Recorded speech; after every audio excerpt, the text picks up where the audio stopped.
अजितदादांना अरोराचं contract नको होतं असा दावा रोहित पवारांनी केलाय। कॉन्ट्रॅक्ट रद्द करण्यासाठी अजितदादांची बैठक झाली होती। एक नेता बैठकीमध्ये होता तर दुसरा फोनवर होता असं रोहित पवार म्हणाले। त्या पॉलिटिकल कन्सल्टंटनं 2 प्लेन खरेदी केले होते असा दावा रोहित पवारांनी केलाय। काही दिवसांपूर्वी बारामती हॉस्टेल पुण्यामध्ये सुद्धा जेव्हा आम्ही दादांबरोबर 10:30-11 पर्यंत बसलो होतो तेव्हा सुद्धा नरेश अरोराचे कन्सल्टंटचे लोक तिथं आली होती आणि दादा त्यांना सुद्धा दादांच्या स्टाईलमध्ये झापतच होते।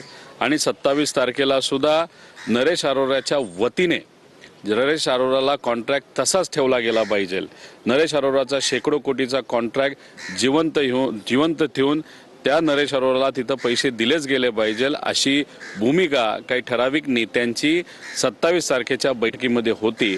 पण त्याच्या विरोधातली भूमिका ही अजितदादांची होती। नरेश अरोरांचा 27 तारखेचा तुम्ही आता कॉन्ट्रॅक्टचा जो उल्लेख केला नरेश अरोरांचा, तेच कॉन्ट्रॅक्टसाठी सुनील तटकरे तिथे आलेले होते का आणि सुनील तटकरे त्याच अनुषंगाने बोलत होते असा अंदाज आहे। अजित पवारांचा डिले झाला, तुम्ही त्या दिवशी लेट आलेलात किंवा खूप असे ब्लेम्स प्रफुल्ल पटेल आणि तुमच्यावरती त्या पीसी मध्ये केलं गेलं हे समजून येत नाही। त्यांनी माझं नाव घेतलं असं कुठे सांगा, म्हणजे मग मला उत्तर देता येईल। माझी नियोजित वेळ 5 वाजता होती, मी 5 वाजून 10 मिनिटांनी दादांच्याकडे होतो। माझी 6:45-7 वाजेपर्यंत भेट संपली। ती भेट 3 दिवस आधी ठरलेली होती, कारण 2 दिवस अगोदर दादा पुण्याच्या दौऱ्यावरती होते, मी रायगडच्या दौऱ्यावरती होतो।